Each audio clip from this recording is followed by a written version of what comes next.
welcome once again to our second patio conversation. Good morning, good afternoon, good evening, depending on where you're joining from.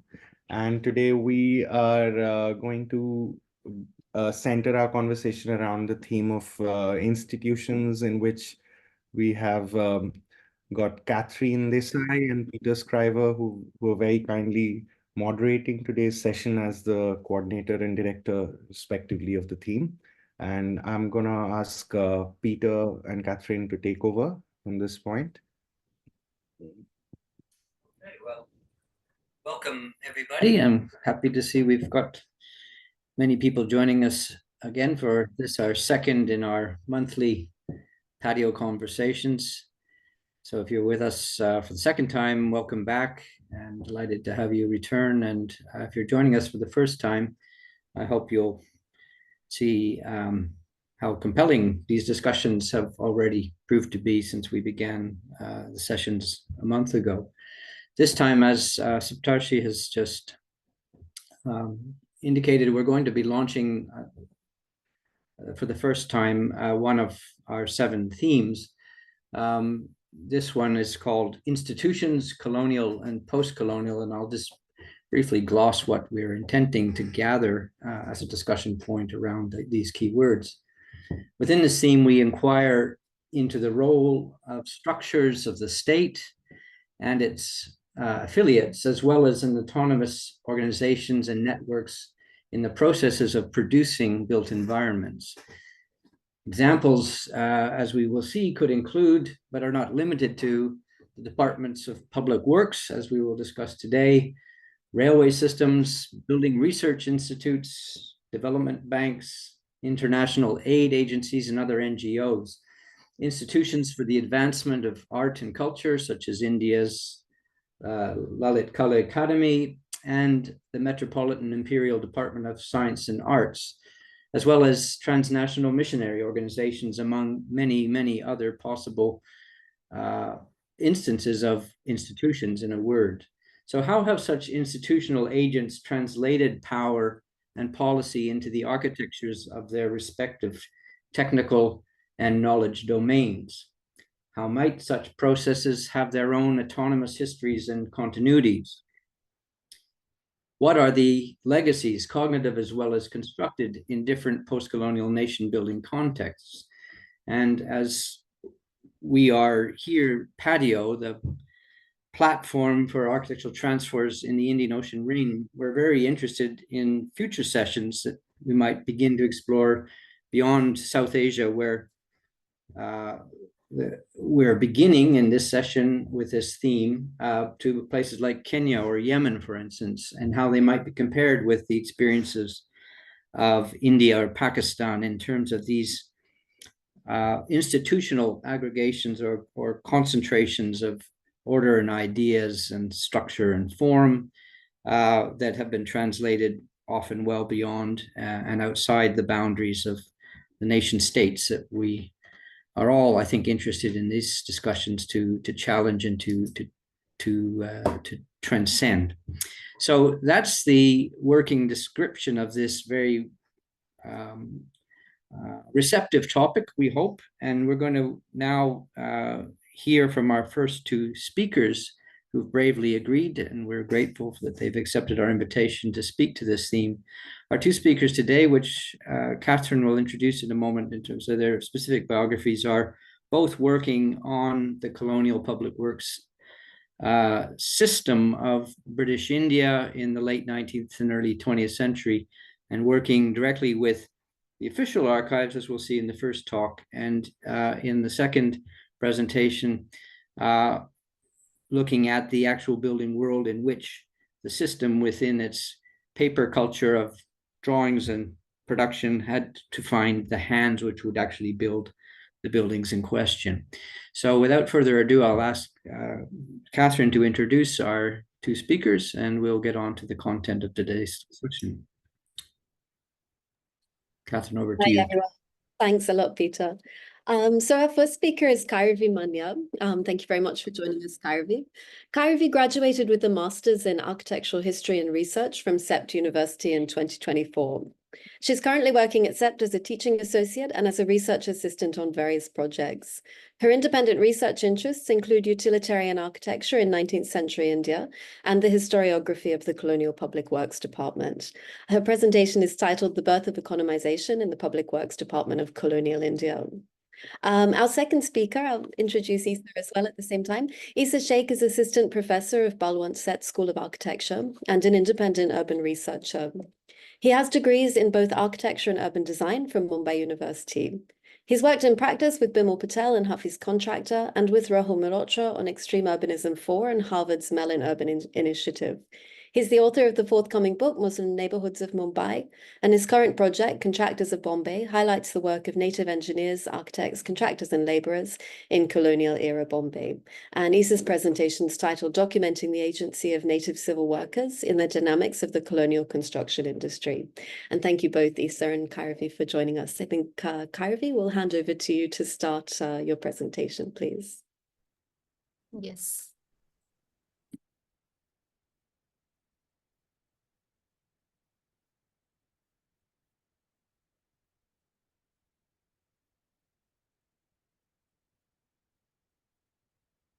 Is my screen visible? Yes, it is. Okay, I'll start. Hello, everyone. Thanks to the PATO network for inviting me to present a bit of my research work. That's the part of my research master's program. The presentation is divided into two sections to explore how economization played a pivotal role in the non-productive public works of late 19th century India, with a focus on provincial scale projects. So when I visited the local archives of Public Works Department in Pune, I was intrigued by the vast collection of building project files. These files from late 19th century, more of provincial projects, were constructed in and around Pune by PWD engineers. As I closely read correspondence letters that was exchanged between PWD engineers during the execution of a particular building project, I began to understand the hierarchy of document circulation. The executive engineer played an important role at building construction site, while chief engineer was responsible for managerial tasks and budget approvals. What caught my attention was how major discussion regarding building choices heavily relied on the budget sanctioned to them, along with attached budget estimates. This research study attempts to address why there was a need to economize non-productive building sites, how economization was practiced at building construction sites by PWD engineers, and what were their operating procedures. This utilitarian buildings, rapidly produced by PWD, reshaped the architectural landscape of colonial India. Peter Scriver, in one of his works, argues that initially viewed as mere scaffolding for daily administration, by the early 20th century, they became the skeleton representing colonial power. While existing research mostly explores the architectural and political significance of finished colonial structures, this presentation aims to unfold the economic impact on non-productive public works at the construction sites in late 19th century colonial India. Around the time of 1860s, the annual Indian budget was a financial statement presented under three heads: actuals, regular estimates, budget estimates. It played a key role for managing finances of a heavily centralized colonial administration for various heads like land, salt, opium duties, forest establishments, public works, railways, communications. The financial statements reviewed by Lord Mayo, who was the then Viceroy of colonial India, revealed a great increase in deficit to surplus ratio of the same year. This fiscal imbalance indicated either a shortfall in revenue or overspending of public funds. Lord Mayo's inquiry revealed two main reasons for this financial collapse. Firstly, the heavily centralized administrative structure that deprived provincial governments of financial autonomy. This inefficient system led to exhaustive administrative work and wastage of public funds. And second, at the Public Works Department level, where they expended a lot on ordinary works. The secondary literature statements given by Mr. Lang, Sir John Strachey, and Lord Mayo gives the reasons of this financial collapse. While Mr. Lang and Strachey's statements highlight the imperative need of decentralization, Lord Mayo's description gives a glimpse into the excessive expenditure of public funds and inefficient workings by Public Works Department. Lord Mayo addressed the first issue with decentralization reform in 1871-72, which transferred financial control for 8 essential services to provincial governments. This reform granted each province autonomy to manage its revenue and expenditure, allowing them to use revenue as a source funding for the services. There were also fixed and imperial local funds reserved to ensure financial stability. We will now examine the financial figures under the head of civil works at the provincial government level to understand the economic significance and categorization of ordinary and non-productive works. These are the financial charts retrieved from Bombay Presidency reports, which I've examined from 1869-70 to the year of 1890-91. Comparing the figures of revenue to expenditure, it reveals a significant disparity for civil works under the provincial government of PWD. The revenue sources for civil works includes rents of buildings, sales of produce, fines, tolls, miscellaneous income. Despite the impact of decentralization, possibly reducing the expenditure over time, this data indicates that the revenue consistently fell short of covering expenditure cost. This financial imbalance showed that this ordinary works, which primarily housed administrative functions, needs to be constructed efficiently with emphasis on time and cost effectiveness. I will now present a micro-history of a civic project constructed in Pune in late 1890s. Pune acted as a central division of Bombay Presidency colonial India. While the operating procedures of PWD engineers highlighted a calculated and forecasted risk approach to economize building materials and sites, the story of Gokak stone substitution in this section will show that how a minor deviation at the intermediary stage of the construction leads to various economic constraints and prolonged procedures.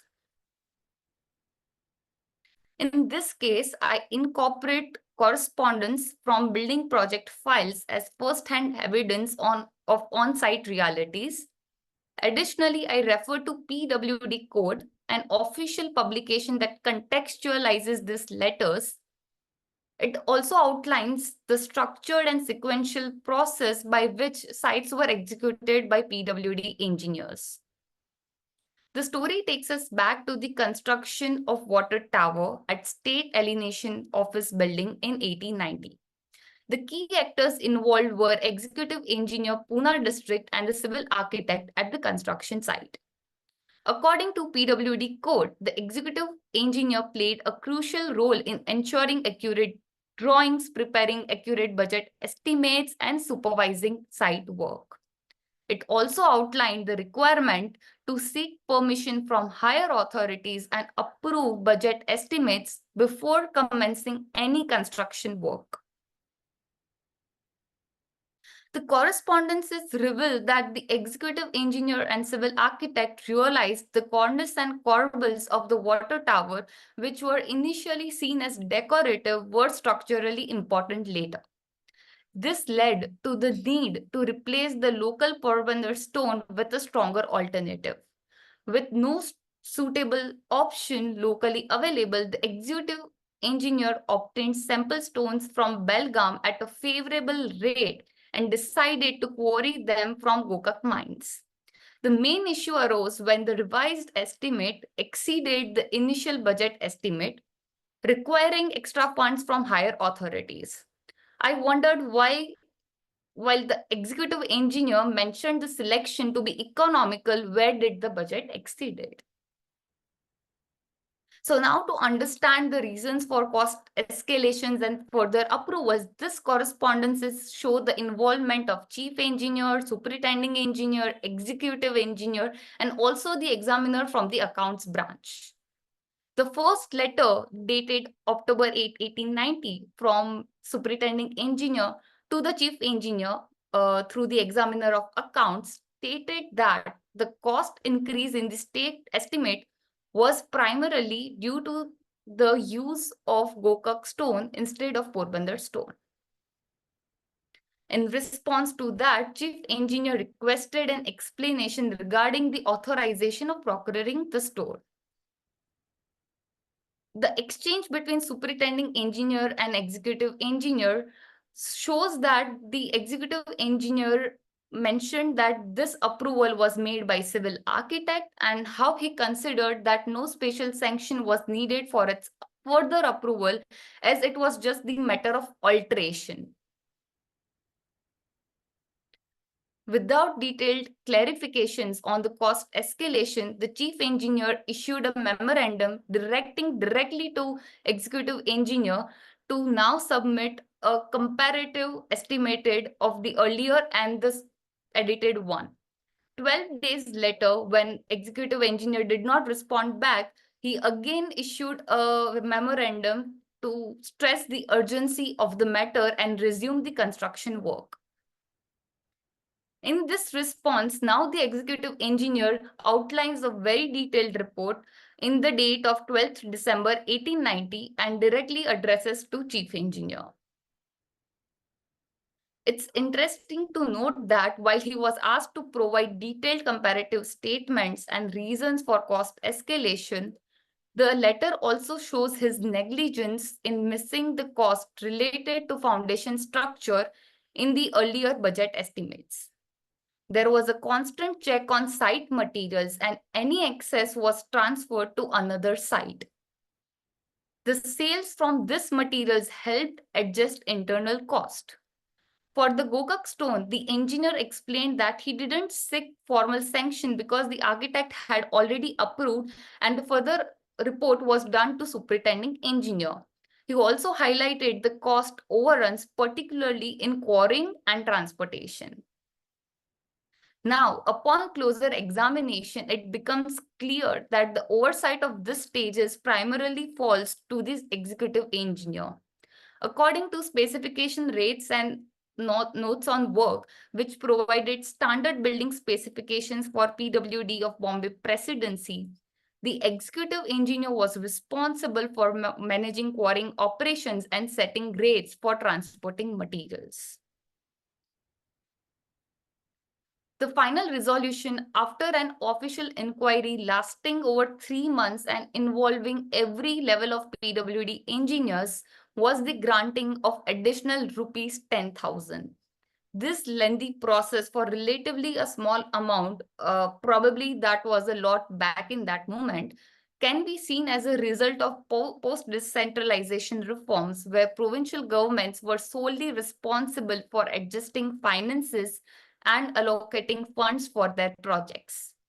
The official letter dated 17 January 1891 presented the resolution for the revised estimate.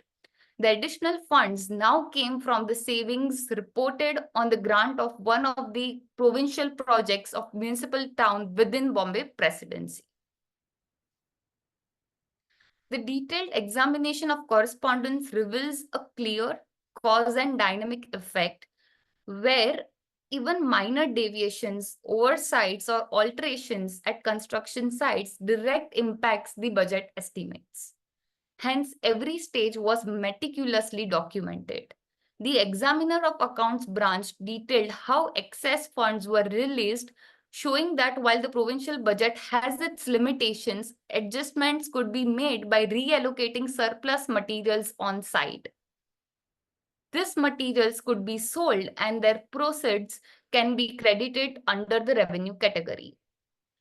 This process reveals the continuous financial vigilance required to manage construction projects within budget constraints by PWD engineers.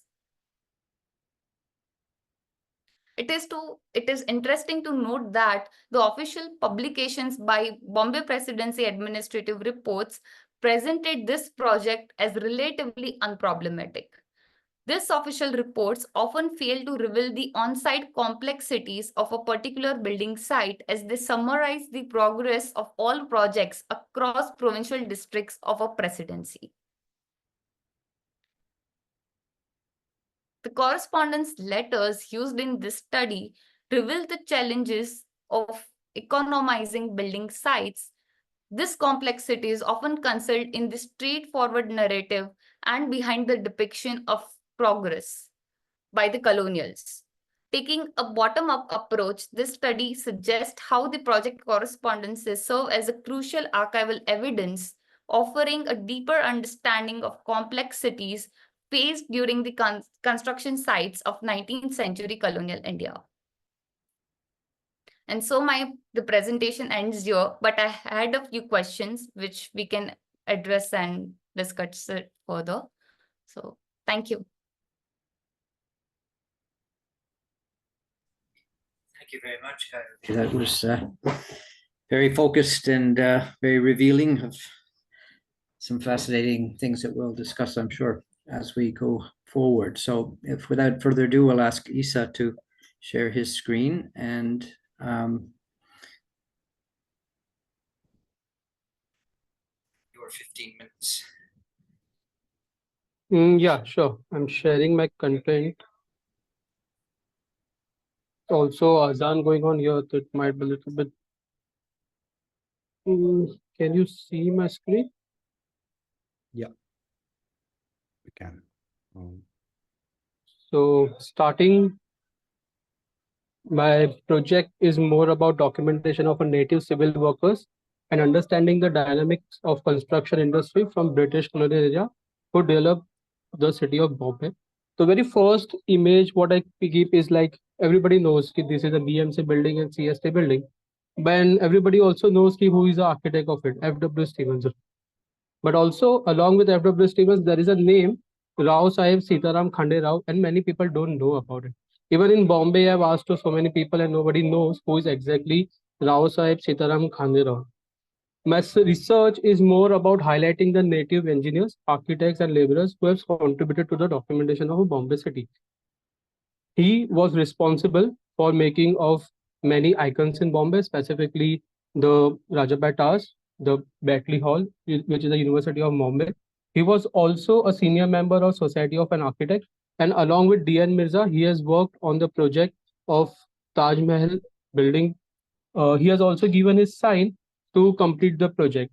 In the letter written by the Colonel Fuller to his head to the PWD department, he mentions Weather's immense contribution and expertise to his seniors, and he also strives to promote him and also Marzban Bahadur, which I'm going to cover later in the slide, for the promotion, which is also referred in the Joint Enterprise by Priti Chopra.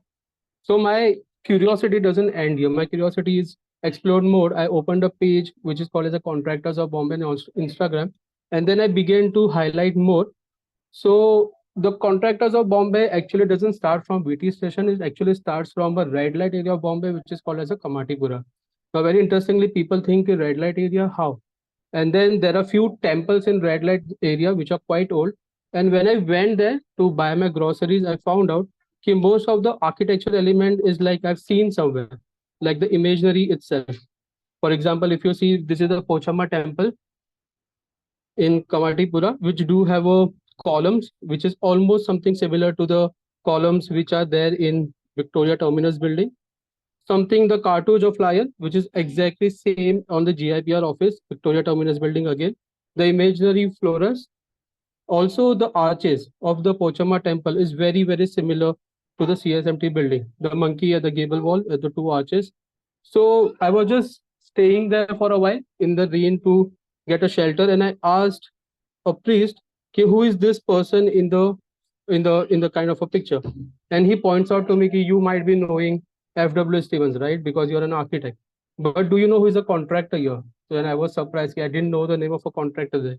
Then he points out at this picture and he says, this is Mr. Kalevar, and he is a contractor of BMC building and many other icons in Bombay city. So my curiosity starts here. I began to go back to my archive. I began to search his name.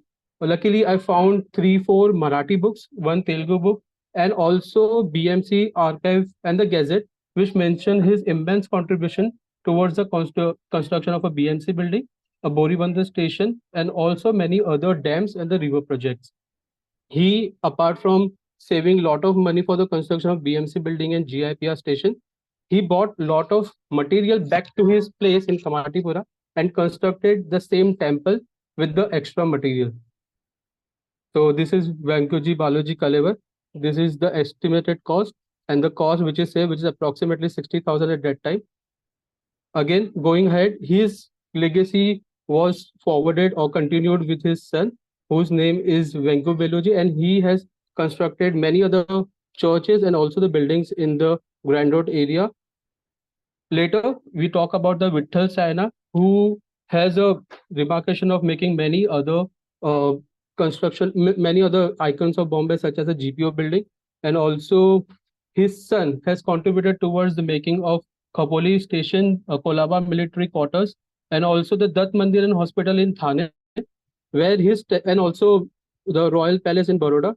His statue has been unveiled in Thane by the governor of Bombay then, Mr. General Frederick Strikes. And you can see in the map, I have marked the hospital there. Also talking next, if you're enjoying the weekend, it's because of this person, Jaya Lingu. He was a contractor who actually made the Yacht Club Society and also the Esplanade building in Bombay. He designed Sassoon building at Honeyman Circle along with the Renzi Walton, the architect of the building. He was elected as a corporator from the Vaikula division for 12 years. And also he was responsible for making all this building along with a person called as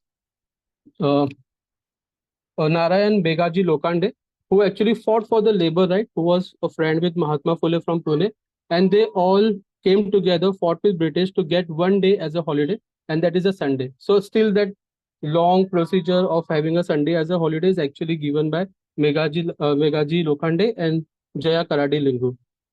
So this is how it has come up. The Indian government has given the postal stamp in his name in 2005. And this is a clip from a newspaper where he mentions why the holiday is very important for them. Now, when I was working along and I was trying to analyze, there were like senior architects and architects who were like British, and then there were Indian architects, civil engineers in PWD, and all the agents, contractor, material contractor come in the later part of a hierarchy. Then comes the contractor, and this contractor were not a single contractor. They were like many contractors who were doing mechanical work, structural work, stone, digging work, water supply, transportation, and they all work in tandem. So PWD never used to do anything on the side itself. They used to always call this contractor. They always used to have this good kind of a relationship with the contractor. They used to give them promotions such as a Rao Bahadur, Khan Bahadur, and people who were like little bit knowledgeable about the style, little bit knowledgeable about the construction pattern. When they are not getting promoted, they used to formulate their own kind of a consultancy, and they used to construct a building or design the building. So if you see the timeline of Bombay, till 1816 and 1880s, where there is a port development, there is also a mill development, central Bombay reclamation was happening, plague was happening, expansion project was happening, PM Road was opened up, Nariman Point was opened up. Similarly, if you see in 1920s, Nariman Point reclamation started, insurance building started, railway stations was started. But if you see the laborers or the contractors something around 1890s, pre-1890s, they were not very skilled, not very educated. There was a caste discrimination. They were non-dignified, and they usually use a traditional methods. But after 1900, there was a school, like a JJ School of Architecture came into the picture, where draftsmen were there, where architects were trained. Now, if you see the construction laborers or construction contractors, they were now skilled and dignified. Now they are educated. And now they understand what was the style of architecture they are considering. Is it an Art Deco? Is it a classical? Is it a Gothic building? And they understand the material in much more detail. For example, initially it was stone. But now with the advent of RCC, something around in 1930, they know how the importance of RCC came into the picture. Again, if you little bit walk ahead to the Kamatipura, there is an area called as a Mersban colony. So Mersban colony is one of the most celebrated senior engineer in PWD. He worked for 28 years with PWD and later formulated his own practice. He designed BJPC school, Parsi Lying Hospital, Roman Catholic Church in Dabul. Also, the Mersban colony, which is the Parsi Panchayat owned, is designed by him. So he was given the type. His statue is still there in the Grand Road area. This is Mersban. He was also referred by Preeti Chopra, and also there is a book called as a Leaves from the Life of Khan Bahadur Mancharji Kovasji. This is Anjuman-e-Islam building, which was designed by him. And still, if you see the plaque of that building, there is a name, Mersban. General Post Office, he gave lot of corrections in this building. There is a road, a very important road near CST station, which was known or given the name of Mersban Road. Next, we talk about Palonji. This is a building which is in Grand Road. Shapurji Palonji is one of the star contractors, almost which have a continued till year. It's almost 150 years right now. He started to become a cement contractor for the PWD. Later, with the extension project in Matunga and Mahim, he began to give lot of project. He began to do lot of project there. He also did Malabar Hill Reservoir, stone pavement in Chopati. On the Meadow Street, he actually started with lot of contractor building materials. His legacy continued with CCI Club, the stadium which is highly acknowledged here. Also, the India Assurance Building and RBI, the McDonald's Opus building right now in Bombay. The Bombay Central Station. This was a picture of Bombay Central Station when it was getting constructed. Apart being like a contractor, he was a very well-known philanthropist. And also, he understood that contracting business is one of the business. Also, there is something else which is coming into a picture right now, and that is the production of movies. So he began to fund movies such as Mughal Azam and Ganga Jamna. He was a fan of Dilip Kumar at that time, which is said like he was one of the most superstars, one of the best known superstar at that time.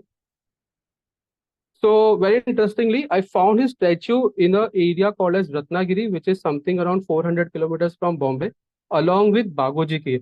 And surprisingly, Bagoji, when I read more about him, Bagoji Kir, he was a student of Palonji, and hence his statue is there in one of the temple in Ratnagiri. So Bagoji Kir is a contractor who is from Dadar, Bombay.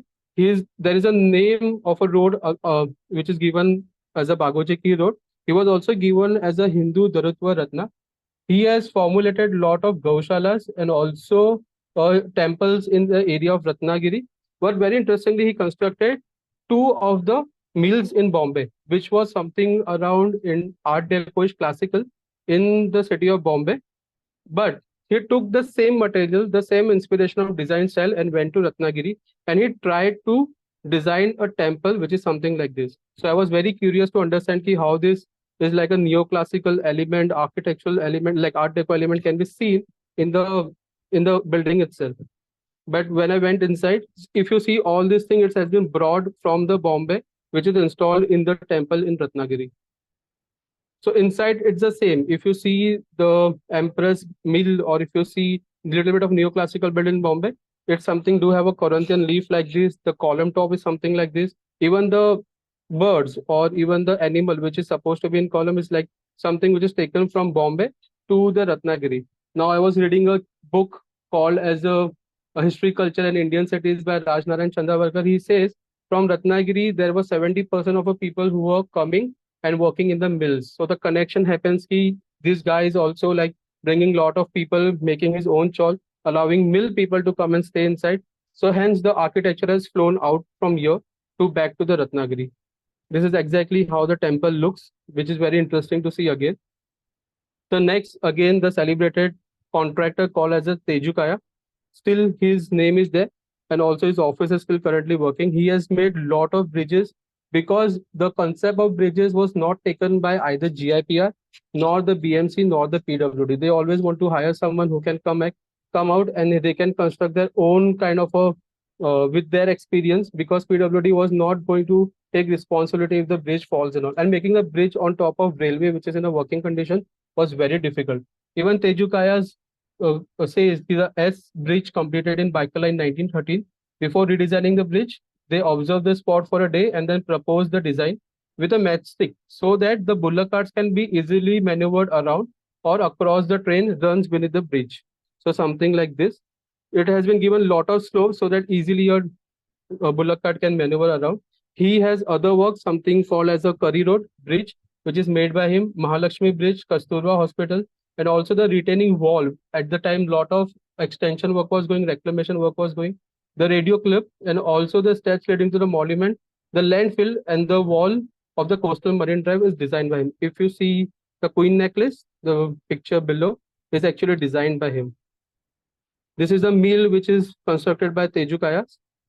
Their office is still there in Matunga right now, which is working. The very interestingly, Tejukayas realized in contract after this thing, it's not going to work out if you want to make money. So what they did, when the land parcel was opening in Matunga, Dadar and Parel area, they bought lot of land and they began to construct kind of a chawls on them. Now again, chawls was not only only responsibility of British Improvement Trust or BDD. It was also given to the private leaseholder who was owning the land, and hence, like people like Goregaonkar, people like Tejukaya, they became super rich because they can earn lot of rent from these chawls. Same thing happens with his son, Seth Khimji Tejukaya. The mark which is outside the Matunga station is named after him. This is the Royal Palace which is constructed in Rajkot. The Eros Cinema, also the jail is constructed, which is the Arthur Road jail at Mahalakshmi, is constructed by Tejukayas. They've also constructed lot many dams. The very important, again coming back to 1800s, the very important engineer, Rao Bahadur Mukund Ramchandra, he has constructed the building of Rajabai Tower. This is the picture when the building was getting constructed. He was actually responsible for many other landmarks, such as such as the Bombay High Court, Rajabai Towers, Victoria Terminus, Kawaji Jahangir Hall in Bombay. He worked along with F.W. Stevens, Sir Gilbert Scott, Khan Bahadur Marzban, designer of Elphinstone College, in a brief period of his time.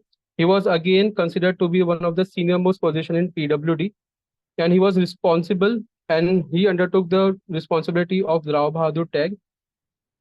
He has worked along with Sitaram Baidia on various other projects. This is the first picture, and I think the only picture which I found. I'm sorry to interrupt you, Esa. Yeah. We're coming to 1 minute, 1 minute remaining on the Yeah, sure. I will. So the last very important project, this is Gateway of India project, but people don't know who has actually built it. People always remember Sir Gilbert Scott or the Whittett's contribution to it. But there is a person called as a Rao Bahadur Harishchandra Desai, who was actually the engineer who undertook this task of making a Gateway of India. This is actually researched by Sandeep Daisarkar. This is the construction process which was happening during the process. Also, his bungalow is still there in Gamdevi area, where he actually experimented with a miniature 5-foot structure before going ahead. And then, yes, this is the end. But he was also superintendent of a General Post Office building and Prince of Wales Museum. He worked with the PWD for 35 years, but he didn't get promoted until 1927. So my methodology is I started with something called as an Instagram page. I was very unsure whether it is going to work or not. For 10, I was having a contractor name. But after 10, many people came forward and they told me their stories. Yes, you can go ahead and take my father's name. Even my father has worked on this project, even they have showed me the documentation, the medals, also the certificates for the same thing. So I started finding the names and audits from these interviews. The research reconfirms and find the overlaps with the PWD archives or BMC archives. Then I started to visit them or interview them. And then I was trying to also understand what was happening at the similar social condition event. For example, was there a freedom struggle? How was that impacting the construction industry? And then I'm trying to analyze and inferences yet.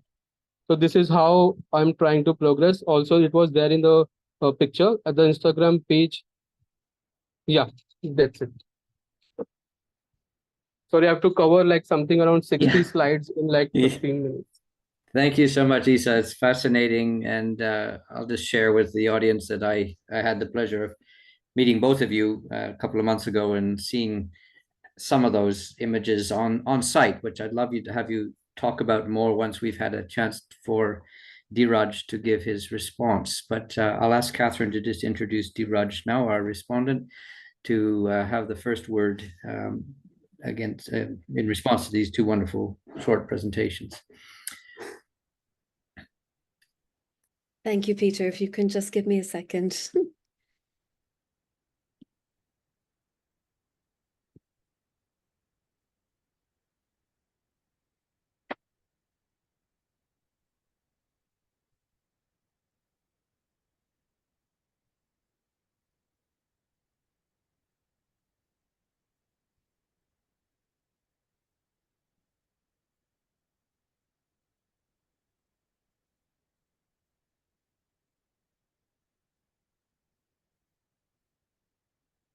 Apologies. So Dhiraj Kumar Nite, thank you very much for joining us.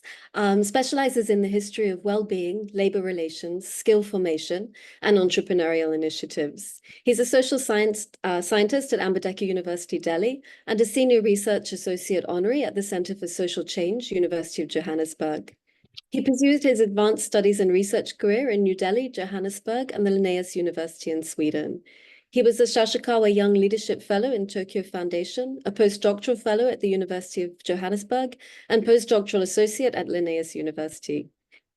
He's been researching and publishing on well-being and labor management relations in the mining communities in India, Jharia coalfield, and South Africa, the Witbank coalfield in the 20th century, and construction sector in the late 18th and 19th century. He's been an active member of the Association of Indian Labour Historians. His latest publications, among others, include Decolonization and the Management Movement in India, 1947 to 70, published in 2023, Skill, Its Institutions and Agencies in 19th Century Western India, Well-Being and Labour Practices, The Construction Workers in Western India, Social Capital and Its Limits, The Life and Business of Joseph Stevens, Aspiration of Civilized Human and Dignified Life, Sociability and Sociality in an Indian Coalfield, Employee Benefits, Migration and Social Movement, an Indian Coalfield.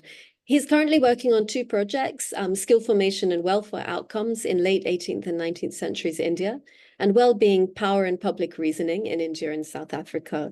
And thank you very much for joining us, Dhiraj. Thank you, Catherine, for generous introduction. And I am glad to join all of you. Really, I've been excited to come across this initiative and been looking forward to this. And in fact, would like to join in the future program as well. Because especially with Peter, because it has been my first, online interaction with him, but we have come across his work. And my wife, who is art historian, she told me that you must convey to him that we engage with your work quite extensively. So with this, let me share my brief observation on these two papers. See, both are very rich documentation of two interconnected but quite distinct area of inquiry. So with first one, Kairavi, on the internal functioning of PWD. In fact, what you have presented here is quite fascinating micro-historical inquiry into how PWD not just grappled with the question of efficiency and economical budgeting, but and that the lasting outcome of what you just presented, that laying down of procedure of monitoring the execution and management of the budget on the project undertaken by PWD. Some of the details that you have presented that related to vigilance, monitoring, documentation of increase in cost, and then identification of the problems, etc., is the historically long-lasting outcome, which almost all government departments involved in the construction work continue to take into account even now. So what you have presented here is a snippet of a particular time period, but that continue to have relevance in subsequent century, actually. I have two observations to seek your comment on. See, as you have suggested that the cost overran because of a number of issues, and it invited intervention to check how to economize the expenditure, how to fill up the deficit, and then in an attempt of economization, they, for instance, identified how the switch in materials could help or actually could become counterproductive in this case. Then the very fact that there would be a certain gap in the sanction design where certain item of expenditure was initially overlooked, which became a glaring lapse only when the overall expenditure budget came to the forefront. Now, can you comment on this question that if there was the problem of the cost overdrive or an increase in the cost of sanctioned project, and back and forth discussion and dispute between different levels of engineers, contractors that we will discuss in case of Esa, what was there any instance of its impact on the quality of the construction, on the quality of the overall construction project, on the design of the construction project? Do we find any instance that it had implication for the quality and the design of the construction project? Because what over the decades we have, especially in post-independent India, come to recognize, for instance, that the quality of construction in the colonial time was better than the post-colonial construction project. And in fact, in the popular parlance, it is said that in the British time, there used to be stronger architectural construction than the works done in the post-independent India, and corruption was identified as the source of the poor quality of construction. In fact, there is a very interesting movie made on this subject. The name of the movie is Satyakam. It was made in the late 1960s by very famous art and parallel cinema director Rishikesh Mukherjee. Satyakam, which actually discusses the problem of the construction and the problem of corruption influence impacting on the quality of the construction project, and the dispute between different levels of engineers, as you identified, chief engineer, superintendent engineer, executive engineer, etc. So one question that occurs here is whether and how did the stakeholders deal with this issue of the impact of overrunning cost or an increase in the cost on the quality and design of the architecture and construction project. That's one. And the second,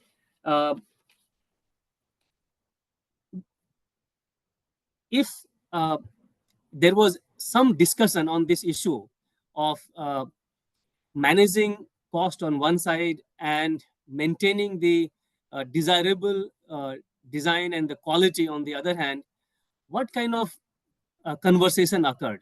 What kind of ethics, norms, views were exchanged, and who, in the end of the day, prevailed on such a matter? In the case that you presented here, extra money was secured from the higher authority. but it's also possible that just the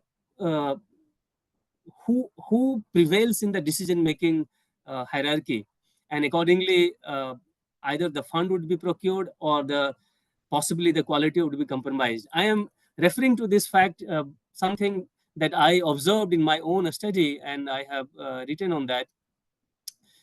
Until the 1850s and 1860s, there were a number of problems related to the, for instance, railway construction projects, and the cost would be inflated, and it became such a vicious problem that by 1868-69, the government of India had to set up an inquiry committee, and the inquiry committee recommended that there should be a drastic change in the contract design, in the sanctioning of the project and monitoring of the project, etc. And in fact, that led to the increased intervention of the railway department in uh, overseeing the performance of the contractor and the execution of the project, etc.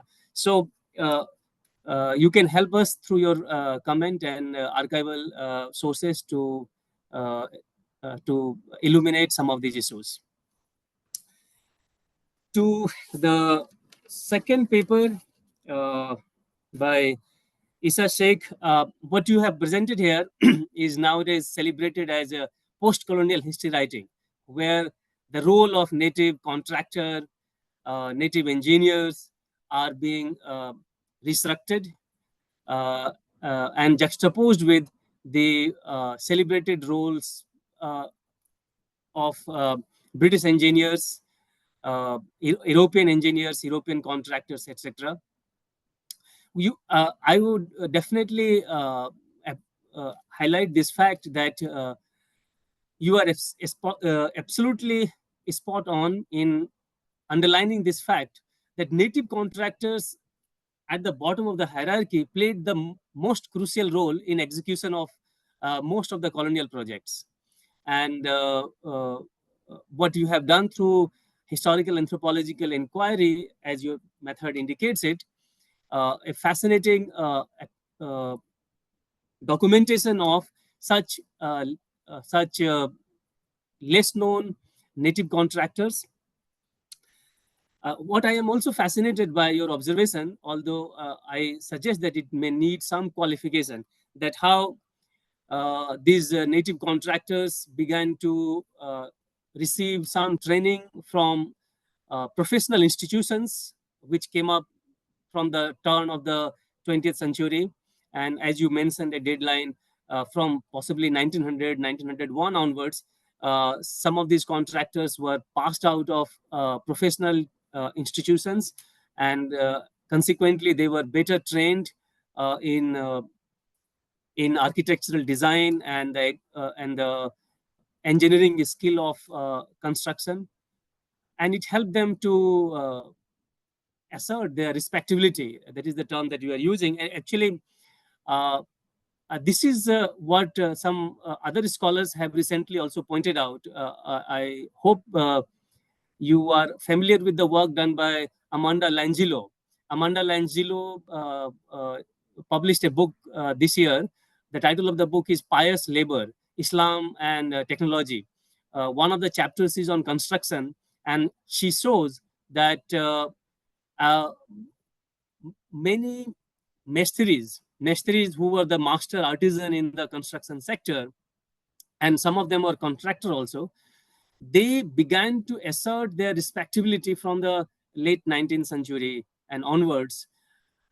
Although the cause was different from what you have identified, these mestris were negotiating with the pressure of new occupational division that came into existence in the construction sector.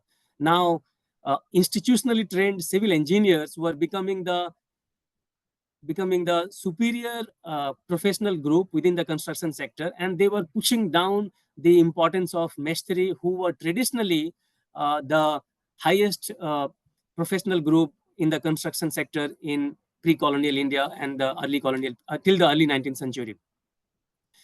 In the face of their loss of position to the institutionally trained civil engineers, these machineries for the first time now began to publish manuals on construction design, construction technology, in order to uh, prove the point that they are respectable, they are very informed and capable, capable professionals, capable artisans involved in the construction sector.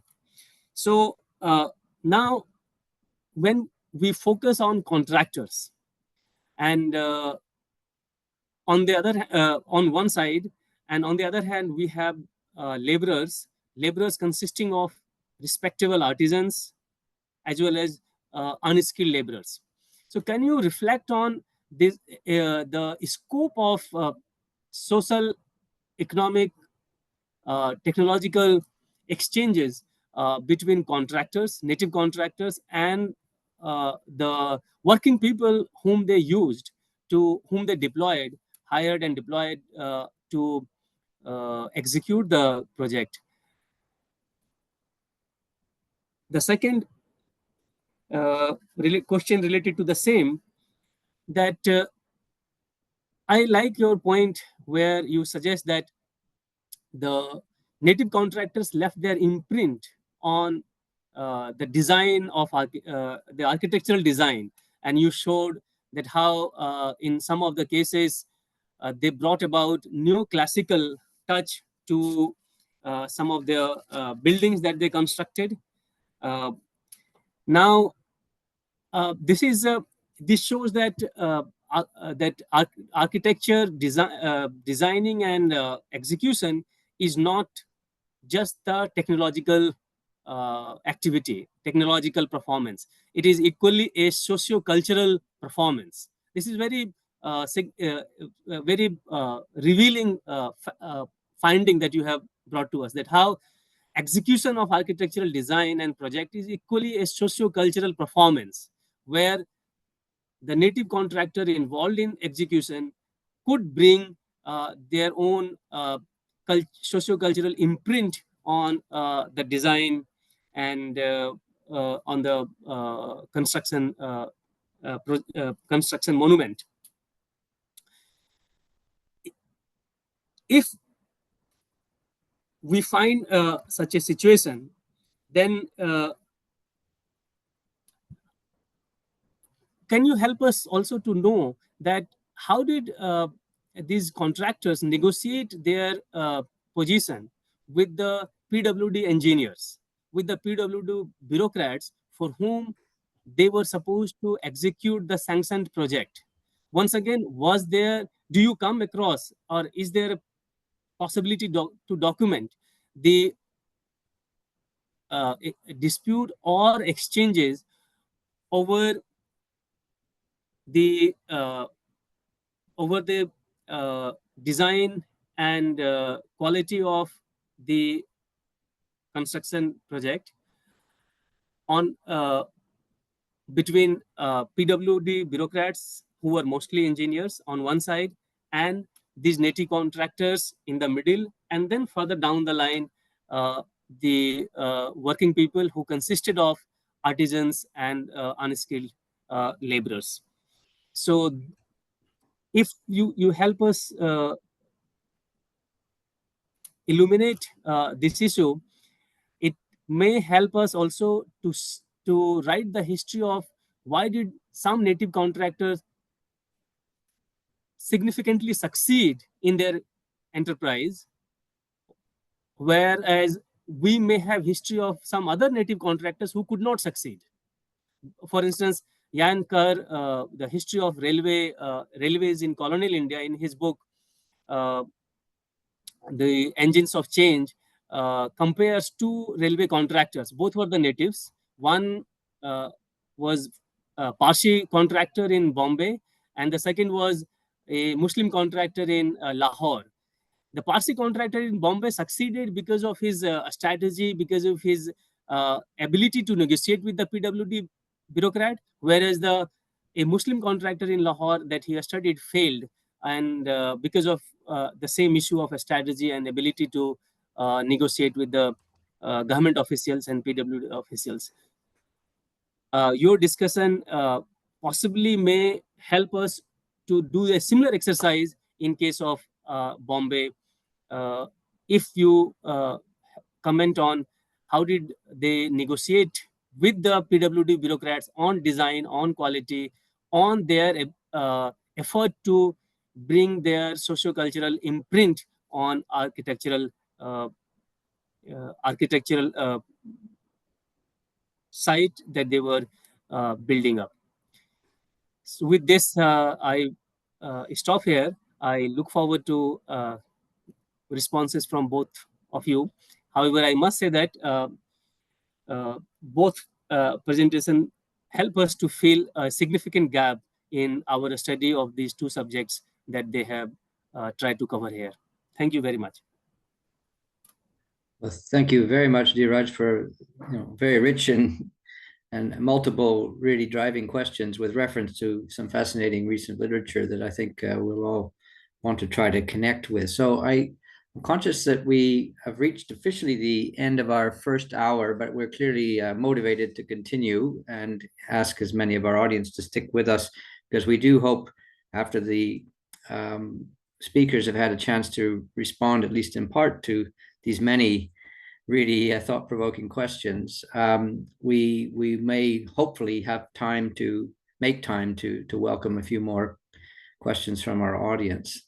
So, Kairavi, if you would like to address any points that you took notes about, here's your chance to take the floor again.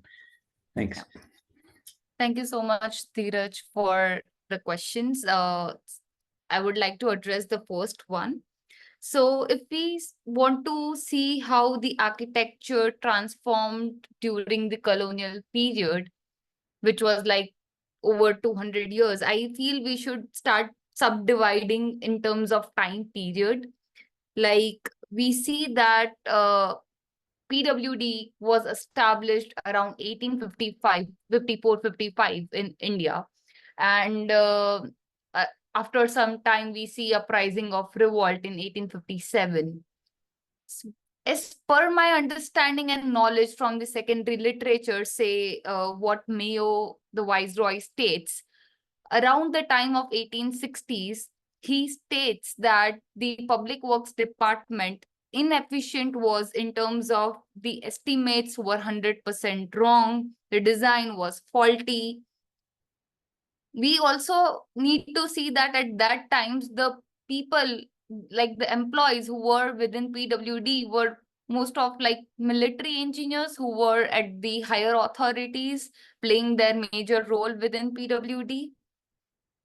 And along with that, if we see the figures in Bombay presidency of the finances of how that were happening, we see that around 1869, there was a collapse. So it was a time of chaos, like they were, the managerial procedures were not that streamlined versus what we start to see around the time of 1870s.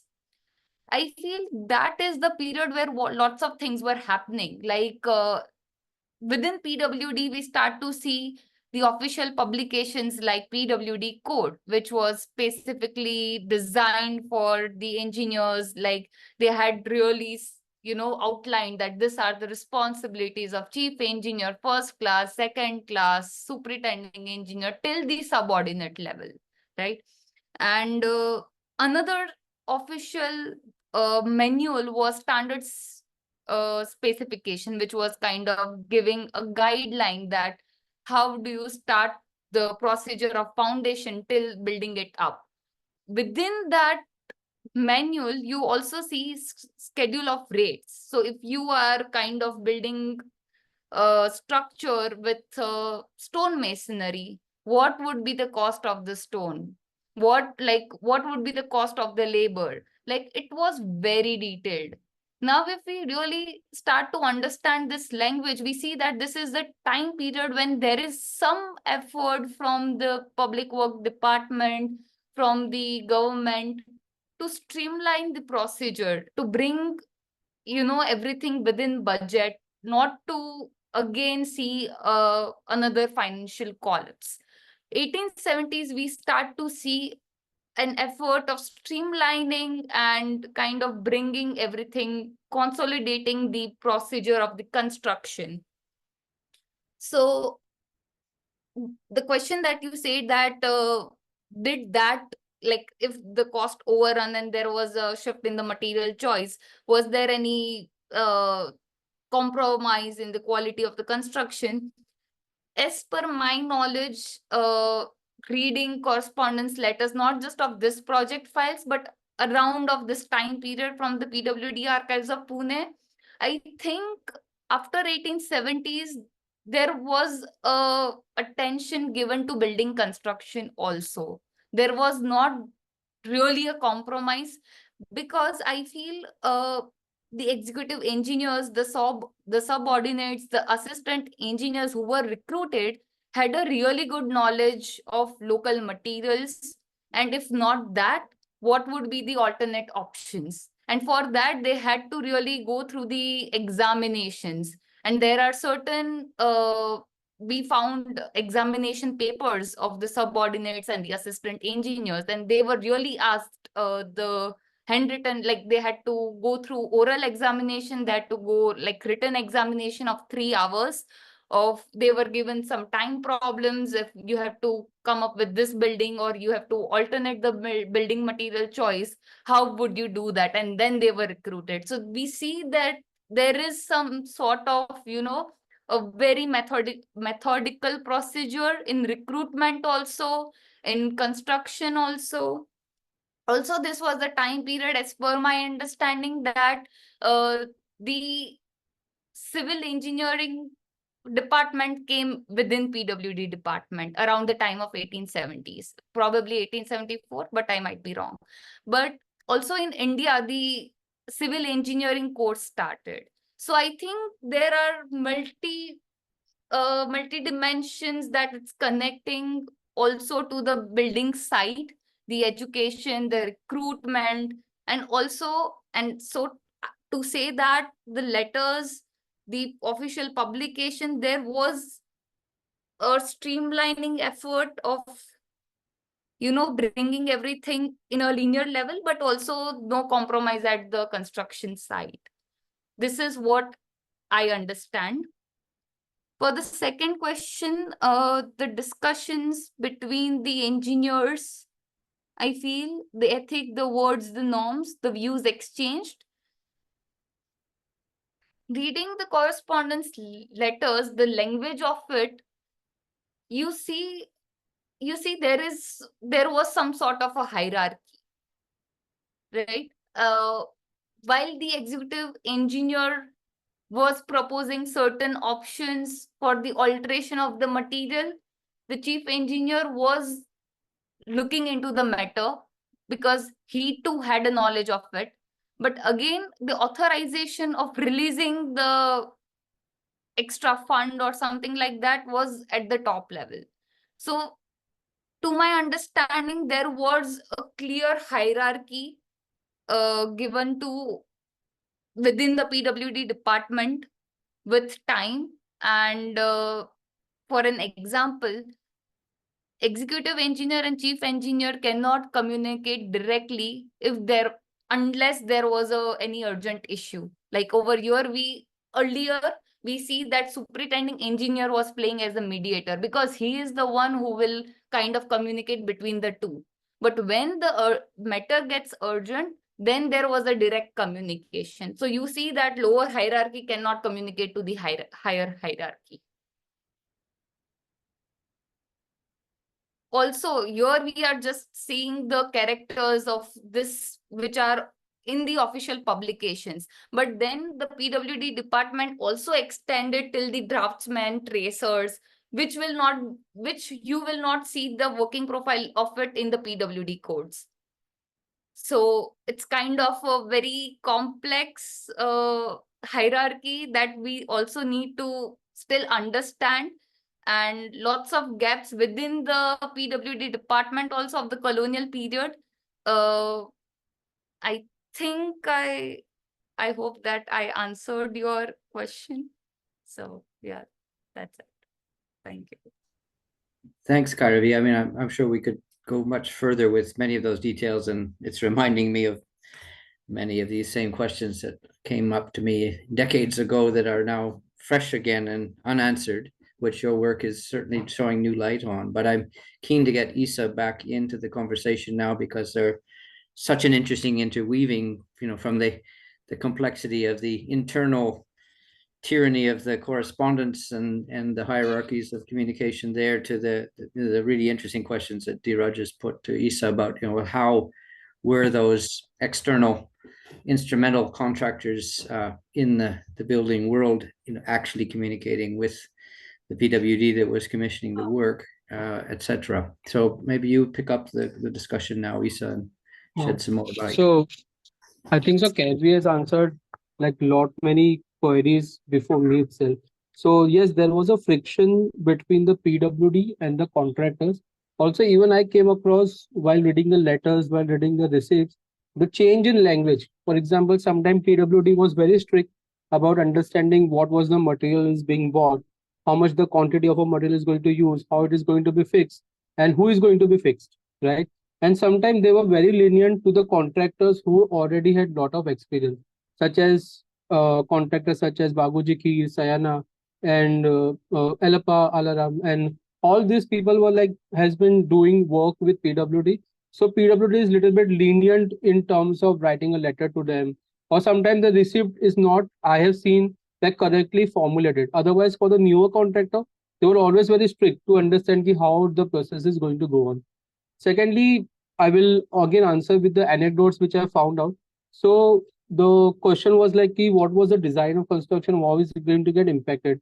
So anecdote is like Marzban, Khan Bahadur Marzban was like working consistently on something around 88 projects done by the British to make some icons. All of the icons, like almost, is done by Marzban. Even after he retired, he was brought back as an advisor. Like he was having thrive knowledge from Deccan College in Pune, from his experience of things. And then he tried to comment on many of the projects. He make this column stronger or make this column thicker, which is also referred in his book. And then PWD listened to him, even though he's not like an official post, but they listened to him because he was having that experience. So that was a friction, like being a native engineer. They are going to listen to you only because you have lot and lot of experience and advising things, right? Also, like he goes to the London and he gives the advice there also. Ki, why don't you make this bridge like this, or why don't you make this? And they do it because they think him like superior. But somewhere there was a dispute again, like the second question, the dispute and exchange. Yes, there was dispute. I remember talking to Rahul Mehrotra when I was going to the Bombay High Court for some work. He says that there was a contractor who has not been paid completely by PWD. Colonel Fuller was the architect there. He didn't came to Bombay to check it or to try to see or to oversee it. So what he has done is like given the responsibility to the native architect, and the work was over. But the detailing work was still incomplete, and the contractor was not paid well. In a way, he has not paid the laborers. So labor took that liberty of nobody's like having on top of us. So they made little bit kind of a humorous, witty kind of a sculpture in the Bombay High Court. So even if you go there, you can still feel there is a monkey who is with the kind of a balance tarazu we say, and his one eye is like shut down. And so there are like the lawyers or the owls who has been given the collar of the lawyers there. So everywhere you can see this, there is this little bit fun which is made of the lawyer or the justice department, and also somewhat of construction. So there are 2, 3 kind of a portrait or the sculpture of a lady, and then Rahul Mehrotra tells me that this is a lady who is married to the contractor. She's a wife of a contractor. So they take this liberty, tells no one is going to like supervise us. Let's do a little bit of our kind of a revenge or beautiful kind of a humorous. So these are the 2 anecdotes which I collected. I really don't have kind of any kind of a working or the paper which tells it is true or not. But Rahul has extensively written about this thing when he was writing on a book, Bombay High Court. Also, if you give me a little bit of time, there was also a kind of a friction which was happening between the laborers and the social condition. So many times this like a laborers went on a strike, and even the contractors were not knowing what to do. So contractors used to bring their best friend or the reformists like Mahatma Phule or might be Gandhiji sometime to talk to them. so that they will listen to them. And some of these contractors were already like Rao Bahadur, and they were like the corporator from that area from 18, 20 years, and they know these people well. And hence they used to get involved and used to talk to these people. You see, if this is a problem, this is a solution for it. Don't go for a strike now. You can do it later. You can ask for a demand later. And this is how the whole process used to work. Or in return, you will get something like a mandir which is made for you, or something like this. Talking about the infrastructure project which do have a styles. So a lot many contractors do understand while making the buildings for British, they will use always the best style what was present there, right? They are not going to make something like something which is from a past or something, but they will use something which is like highly respected style. They might not know the name of a style, might not know it's Art Deco, it's neoclassical, it's classical. So what they will do while making their own temple, the temple is supposed to be like very respected, epitome of architecture supposed to be. So they will make that temple with a similar style what they have already constructed. That's why you can see the traces of all the construction work which is done for the British in their own temples or in their own houses, because they want that temple, their houses to be like glorious, right? So they will bring all this kind of a design element and they will put up in their kind of a temple. So that's why you see Ratnagiri, there is something called as a neoclassical Art Deco-ish kind of a temple, and suddenly out of nowhere there is no kind of a bungalow which is Art Deco or neoclassical, and suddenly you see a temple there, because the contractor brings his understanding of what is going to be the best and going to put up here. So this is how the architecture styles keeps on flowing all over the place. Same thing happens in Pune also. I remember Kalevas do have a house in Pune, and there also the similar process happens. They copy something from here and they put it from there. Again, while talking to Vikas Dilavri, who was conserving the building mostly like BJPC school, which was designed by Merzban Khan, he says when you bring native engineer to design a building, he understands the local elements, the local climate, and he will design accordingly. British were not able to understand how to interact to locals, what was the climatical condition, which was very, very kind of a prevalent at that time. So Merzban literally helped all the building to breathe again. Like it was not very dark or gloomy building. Even if you go right now after preservation or the conservation, the building itself is like very live building. You can see lot of colors inside the building, lot of sunlight inside the building. You don't require sometimes fan also in this building because there is a better kind of a ventilation system. Only you need to do is like to repair it. That's it. So these are the anecdotes which I keep on collecting and keep on analyzing. I hope I gave the answers with the help of these anecdotes and stories. Well, I think we appreciate the responses from both speakers to some wonderful questions, which are very open to much further thought, I think. I would like to, again, thank Dhiraj greatly for his stimulating response, and for both speakers for both the great material and then the energetic and wonderful responses to the questions. I'd love to know from Catherine, who's watching the chat, whether we have any other questions that people have put there that haven't been addressed. That can you? Yeah, we do. Yeah. Thanks, Peter. So we've got two questions. One from Vaidehi, which I feel has been partially answered by Esa. I'll just read your question if that's okay, Vaidehi, and then we'll see if we can unpick it any further, and then move to Mega's. So Vaidehi's asked, during your archival studies, did you observe any dynamics or cooperation among local social reformists, residents, and local contractors working in various Indian cities?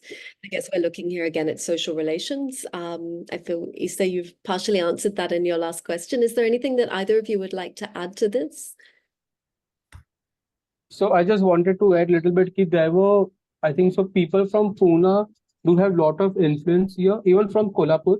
Like I have, yeah, correct. So I've also read how the king of Kolhapur, he is supposed to be from the caste which is a little bit backward, and he understood the problem of Kamatis, like the laborers caste here, and he began to invest a lot of money in Kamatipura to bring up the libraries, to bring up the news hall, to bring up the hospitals, the clinics, and he tried to upgrade this kind of infrastructure facility. The conclusion to it, like Bhimrao Ambedkar, one of the architects who built the Constitution of India, he got very inspired. He got scholarship with this Kolhapur's king, and he went and he studied a lot. So this was the outcome of his kind of a intervention which happened.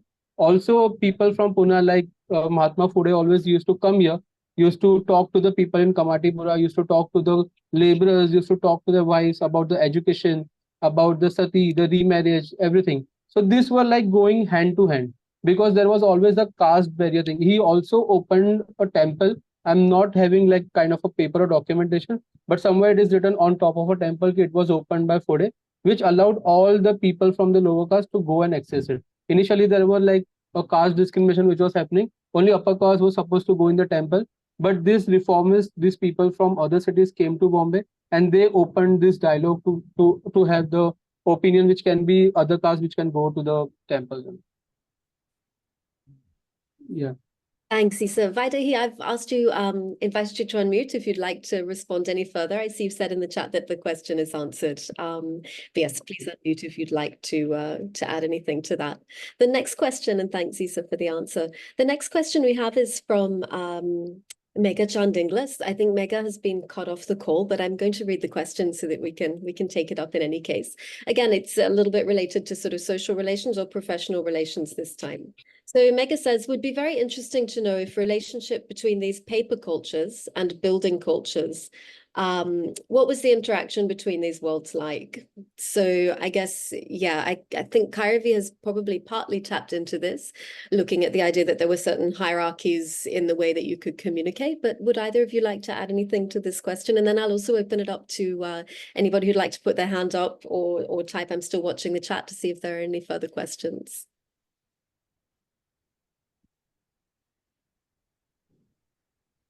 I think regarding the correspondences, how they reveal the kind of conversations within the department and with like out of the department. Like Esa also mentioned that how there was a strict kind of a tone that you also register in among these correspondences that also reflects the hierarchy. At the same time, if there is some contracting happening, we see how in the last conversation Ashmita had picked up that the contract system was between the executive engineer who was supervising that with the local contractors that were getting issued. The kind of language was much stricter in terms of what was happening within the department. So we see a lot of complexities, but that's where this kind of evidences come in to really read between the lines, and then we kind of bridge the gaps that's still left in the scholarly study. So yeah, thank you. Thanks, Kairavi. Esa? So I just wanted to I remember one of the place where Teju Kayas was building a mill, and they realized that there is no housing like planned for the laborers who is going to construct this mill. Like Kamatipura was quite full, and then all the laborers was occupied in making some other mill. So he comes up with this idea. He says to the government that there is already one kind of a land I have. If you will allow me, I will make a chawl there, which will inhabit this kind of a mill laborers there. So it was very interesting how he actually took a chance and he made a profit out of it.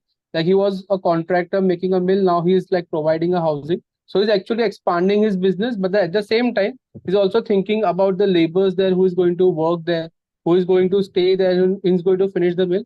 And after the labor is gone, the mill workers are going to stay in their chawl, which is nearby to that mill. And then same chawl can be like reused for the rent purpose and will earn the benefit from it. So my intention is like these contractors were like very smart. They understood the importance of education at that time.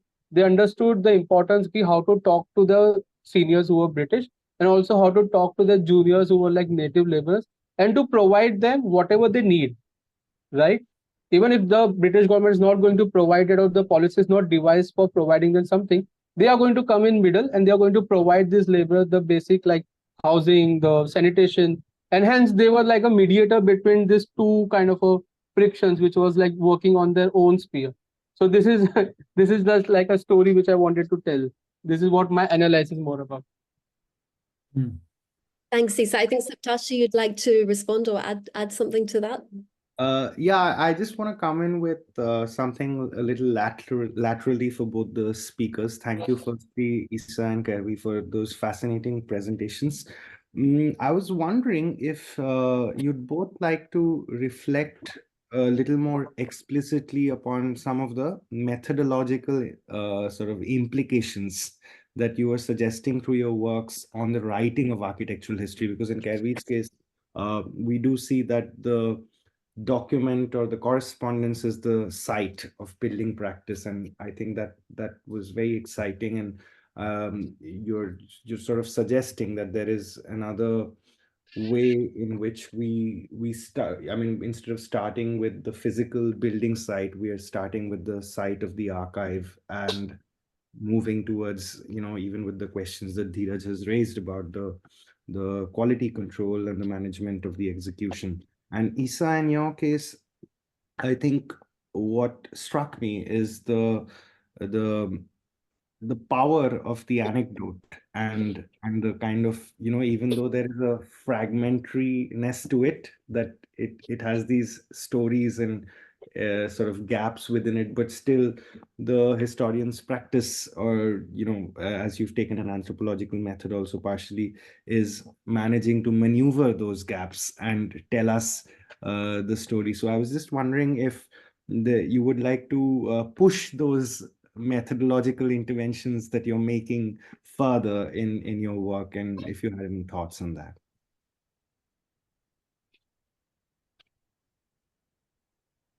Hi, Saptarshi. So regarding the method, so when I visited this archive, so this archives is particularly holding the colonial records of the executive engineers department. So it is more a lower level archive. The kind of records one might not possible to see it either at Imperial Archives or at Bombay State Archives. So here there is some sort of realization that if we are looking at subalterns, if we are looking at this kind of hidden figures, we need to shift our attention to different sort of a hierarchy level of archive.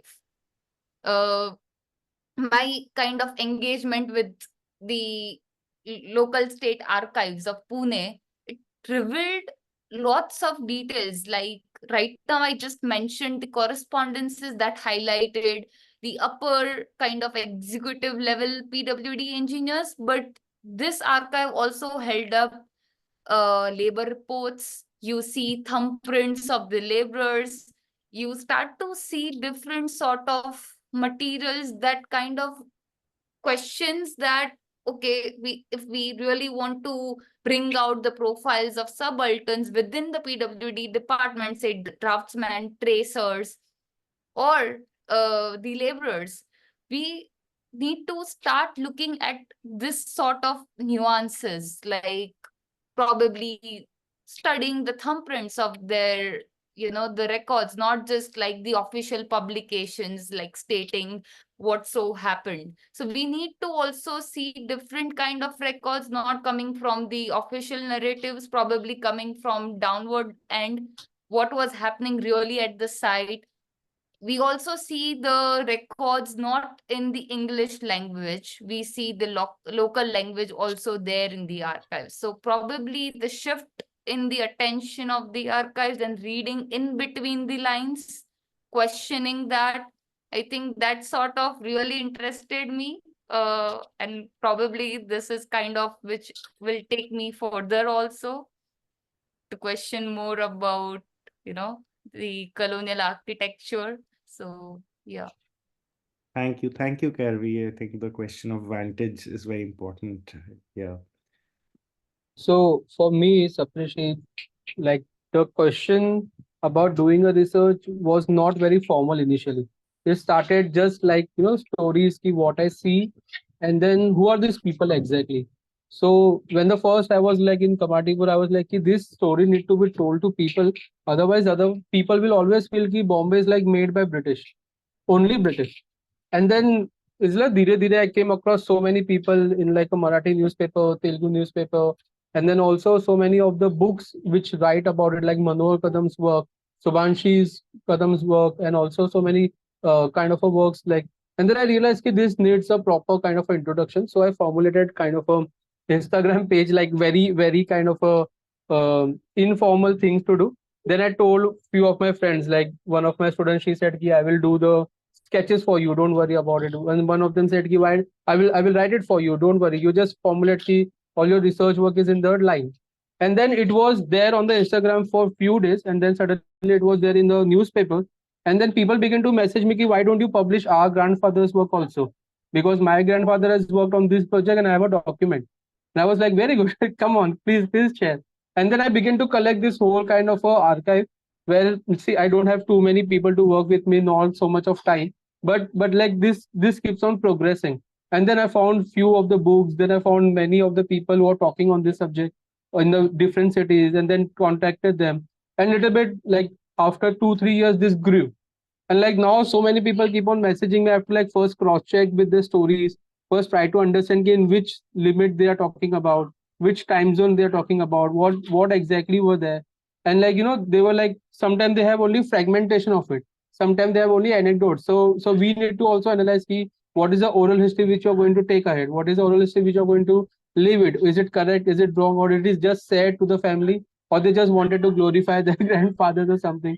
So initially it was not a formal kind of a research, but by the time it has become a formal event, and now I'm planning to do a PhD on a similar topic. I'm still not started, but this is how I'm like progressing. I do have a mindset, I do have a domain, but in what, and I should not do it also like properly implied ki what in which what are the my research is like very open right now also. Thank you so much, Isa. It's Yep, quite welcome. promising, and all the best with your doctoral studies in the future. Yeah, thank you. It's a fascinating response, and it probably links into Lanka. I'm going to call on you to speak for a minute. I'll just ask you to unmute. But it calls on the idea that research can open up, particularly research using contemporary social media, for example, can open up a way of assembling a large archive, and then you raise the issue of kind of authenticating the information. So I think Lanka had asked, what kind of archives are you using? And I think this idea that you've told us that you're actually assembling the archive, and that it's speeded up by using these medium is absolutely fascinating. So Lanka, I'd like to ask, I think I've asked you to unmute. Please let me know if you've unmuted. Brilliant. I was wondering whether you could ask your question to Kairavi, because I think that this is also very interesting. You sort of put this question in a temporal context. Is this something that was sort of this drive to economize? Was it throughout colonial period, or is it something that rises? Perhaps you'd like to sort of, elaborate on your response. Okay.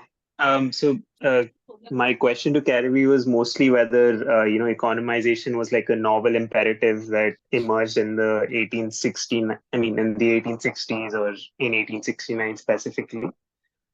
It's also because I'm basically sort of working on an earlier period, which is the EIC period uh, of the PWD. And you can see a lot of the same things there, but obviously there's something different that happens when power is transferred to the crown.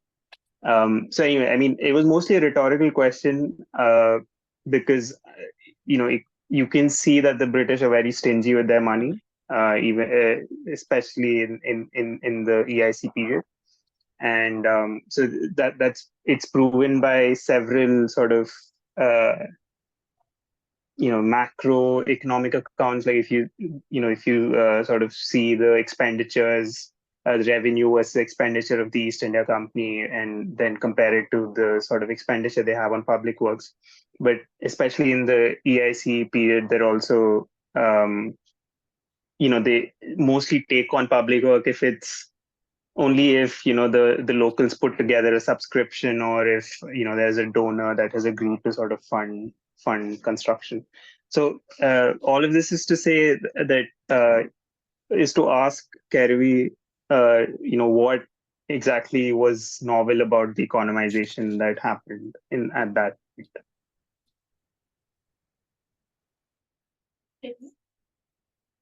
I think, as per my knowledge, what I see the difference between what was happening in 1860s on the basis of secondary literature and what happened post 1860s, like between the period of 1870s to 1890s, because that's kind of limiting my understanding as of now. There was like the kind of workings of PWD was not methodical. It kind of also supports me to the kind of publications, as I mentioned earlier, that really started after 1870s. Also, the phase of rationalization and standardization within PWD, the standard plans, everything that started coming around post 1870s. So I think I was more interested that how this rationalization and standardization was coming out. And if we really kind of deconstruct that, probably it was economization. So I'm kind of then bringing it back that what really happened, that this kind of methodical procedures started coming up around 1870s. So I think it's more about how they kind of started streamlined, which I said it earlier. That is what would be my main answer as of now, to my knowledge. Could I briefly add something there? I think, if I'm correct, in your presentation, you'd highlighted the point at which the expenditure dropped sort of exponentially. And that was the point at which you said control over the budgets was devolved out to small cities rather than being controlled by the center. Do you think that this is a potential, cause and effect that we're seeing here? I get the point that you have to go, back sort of further to really understand this. And perhaps there's a good sort of ongoing conversation that you could have with Lanka about, the sort of either side of the divide that you're bridging. But it does seem as though centralization of budgets is a way that central governments try and cut their costs. I mean, we see it in the contemporary UK. And yeah, I'm just wondering whether I'm correct in interpreting your graph that way. And also at the stage of administration level, yes, for sure. Like giving the provincial the autonomy of certain services, and then, really start to manage the revenue and expenditures within their provinces. At the administrative level, yes. And also then if we see at the departmental level of public works, we see this methodical procedure, because they really want to kind of have a vigilance supervision on this process, that they don't go out of the way, overspending of public funds. So I think that there is some sort of relation of the administration, the decentralization, and the workings of PWD. That's how I speculate it. Yeah, it would be very interesting to compare this if you were able to go back a little bit further. But it does seem as though it might be harder to pass off costs. If you're passing this whole story about, not including the sort of freight of the stone onto the cost up to someone in the center, it's very unlikely that, somebody at the center is going to be able to get to the bottom of that. And perhaps it's more likely that it just gets sort of written off or passed. Whereas when somebody at a local level close to it is responsible for that, we might have more kind of incentive to ratchet down and really get to the bottom of it, and more ability within that structure as well of passing up from the smallest to the biggest.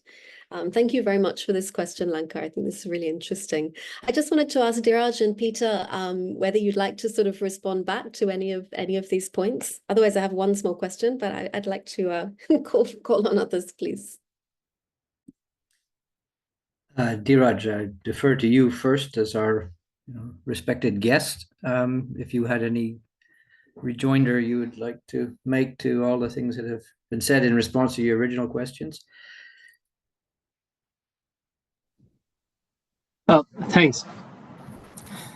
In fact,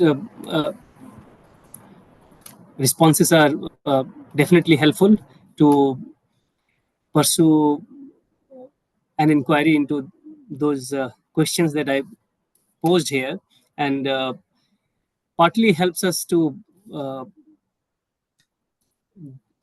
understand the situation of the late 19th and early 20th century. And as I said, it had, in case of the PWD, long-lasting effect in streamlining the procedure of monitoring and monitoring, vigilance, standardization, etc.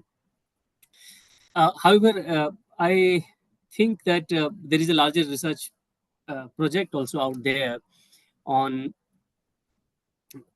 the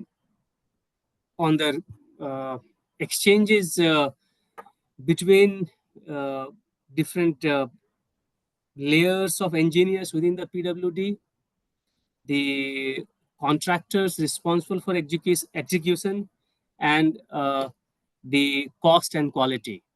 Because these the cause and effect relationship or the interaction between these three components of history of architecture and construction, I think deserves extensive inquiry and exposition, because it was the problem in the 19th century, and I think it has been an issue all through the history of last 200 years, around the quality and cost of construction, and it's a cause effect relationship with the stakeholders like engineers in the PWD and the native contractors, or any kind of contractors responsible for actual execution of the design and the cost economization. One point I want to add, that we must keep in mind that colonial, as far as the colonial estate is concerned, its a budget was way conservative and limited. And for instance, we know that the overall revenue of the colonial estate was barely 5 to 6% of the total national income. So it was very conservative revenue estate. We must keep in mind. And we must keep in mind that 1/3 to 1/2 of that tiny portion of revenue went to military expenditure. So what we are discussing here, the internal functioning of PWD, took place in this political economic context. And it had sustained bearing on the amount of construction that it could execute, and the scale, grandeur, economization, etc., that it must keep in mind in undertaking all such projects.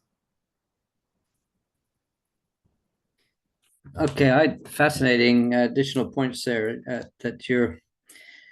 Again, I'm getting excited about things I haven't thought about rigorously. If I can add one line or one statement to it. Sure. Yes, you correctly said that there were like a very budget constraint. But in case of Bombay, I think so, the Parsis came into the picture as a philanthropist, and they began to invest, or they begin to give out their money to make this kind of a building. Like lot of places, Sir JJ Jamshedji Jiji or the Ready Money. He got this surname Ready Money because he's always ready with his money to give it to British. It is said that they were richer than the government themselves. So they always use this money from their opium kind of a business or other businesses from shipping, and they began to make these buildings for the people or the community they were in. So it was very clearly given one of the Amar Farooqi's book, Opium City, where he says the road is constructed by the opium while the buildings are constructed with the cotton mills money. This is how he translates the architecture and urban development in Bombay. Yes.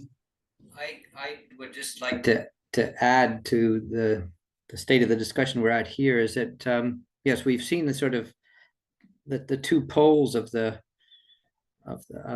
issue, the regime, the tyranny of the correspondence of the clerical paper regime in the first instance, and then at the other end, the kind of as we would say in Australia, the larrikin sort of radical materiality of the business of actually translating it into stone, and how the trades and the skills and the panache in various ways was sort of mustered to respond to the opportunity to build these buildings. But in between, and we come back to this question that drove my original research into that archive, over 30 years ago, was the question of that standard plan. And the literature at that point was kept on almost making a fetish out of this sort of semi-subaltern position of this minor British administrator in Mathura, Grouse, who was the English version of the executive. He wasn't in the PWD, but he was working side by side his local PWD guy to do stuff in their little provincial place, and railing at the oppression of the prescriptions that he saw were coming down from on high. And of course, they did these sort of radical things that Tillotson and other people have written about, which were very interesting and eccentric. But the issue that was in their headlights was this the tyranny of this standard plan. But I think it was always, that was always my question. Was it a misunderstanding about what the standard plan was?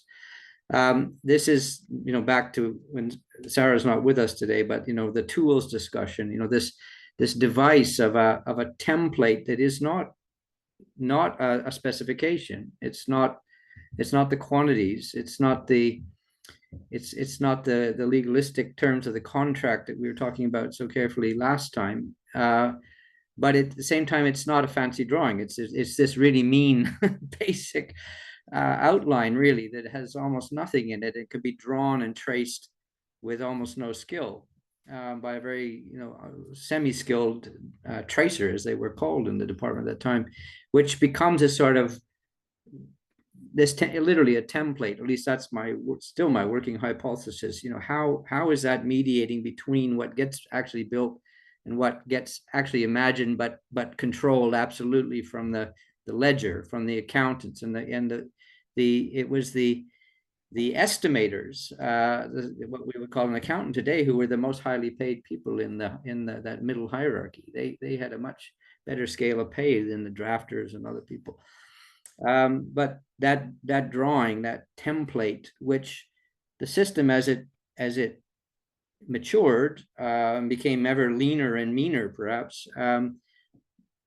perhaps imagined or spontaneously arrived at this point where this template could work at that local level to be worked out. And I always sort of felt like that maybe the one position was to rail against and say this was like because the original critiques of the 1980s were written about these going back to the 1880s, and the arts and crafts were railing against modernism. Really, they were sort of saying, this is destroying craft because it's just mean, empty lines which have no architecture, have no art to them.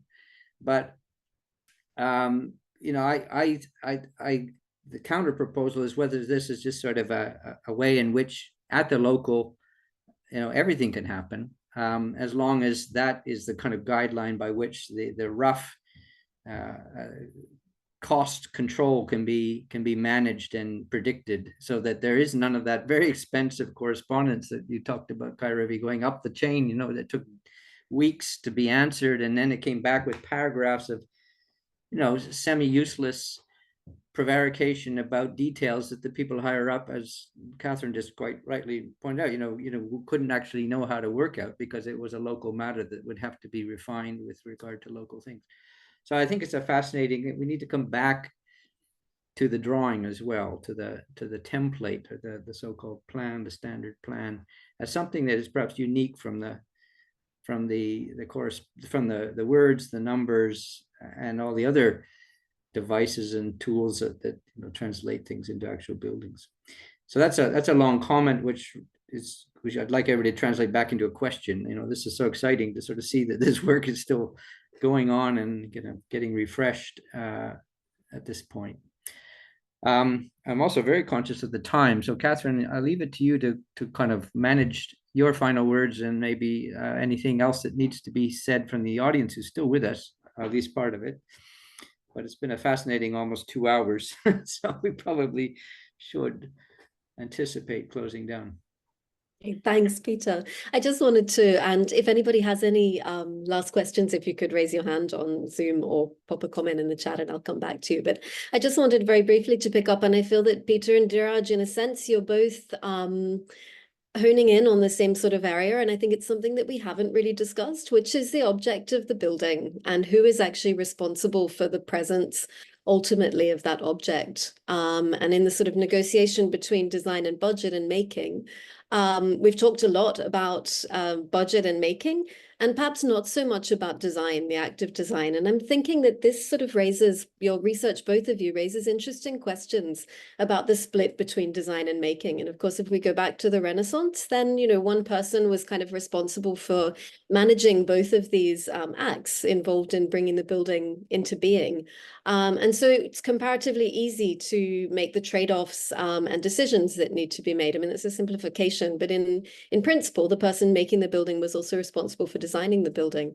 And what we see in the Indian period is, in the sort of colonial period in India, seems to be that some projects are designed with the agency of the maker, where the maker is responsible for specific details.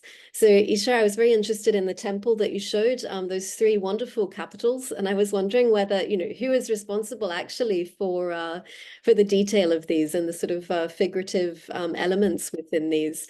Kairavi, I wondered, you know, did the person who originally specified the original stone get the opportunity to sort of consider the aesthetic implications of changing to another, or had this gone from their hands and was now in the hands of the people who are sort of controlling the budget?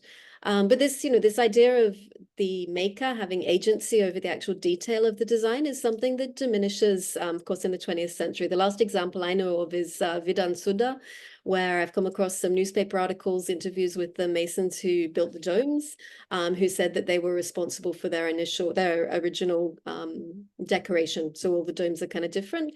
And the architect engineers who were responsible for the project did this sort of schematic layout and then portioned out these, I guess, contractor design portion, we might call it today, but with a sort of arts and crafts slant. And I think that Peter raised this sort of discussion of the conflict between arts and crafts and you know, sort of mass-produced or modernist kind of building. And so I just think it would be really interesting to look at, I'm going to come to you, Kairavi, I'm hoping you're going to answer my question, but I think it would be interesting to sort of reinsert this idea the building is an object and has a designer. Kairavi, I'll pass back to you. So from the agency of makers, what I had also observed during this project files of this time period, when the profession of architecture was not yet introduced in India during the colonial period, the architects, like for this particular project, you see the civil architect, the name of the civil architect. The projects in which the architects were kind of appointed under the name of architectural engineer and surveyor, that was their official tag. Okay. I feel the projects of some cultural importance, that's where the entry of such architects came in. Otherwise, the designing responsibility, not just the budget estimation or supervising the sites, the designing also based under the responsibility of executive engineers, because they also should have the knowledge of designing. Because if we say utilitarian buildings, but they do possess the basic level of a design. If it's like the mundane facade, but they do have some sort of designing, some sort of symmetrical aesthetic. There was some sort of aesthetic. So I feel before the advent of the consulting architect as a profession, there were this kind of architects playing the role, but only for the buildings who had some sort of a cultural and political significance. Otherwise, it was the executive engineers who really had to go through all responsibilities. So then that aesthetic deliberation would have taken place internally and wouldn't be within the records. The executive engineer would have simply kind of weighed it up and then gone for the option, you know, that they had found to be acceptable. Yeah, interesting. Maybe it would also be interesting to look at some of those higher profile projects to see how these questions play out there.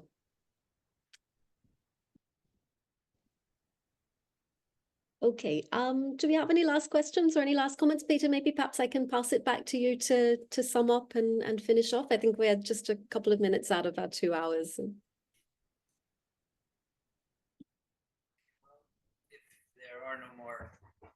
questions, I'd just like to again thank our wonderful, passionate, emerging scholars who have shared this, this great zeal for the archive of this expanded sort, and revisiting old and discovering new sorts of archives, new methods, and old ones that still work.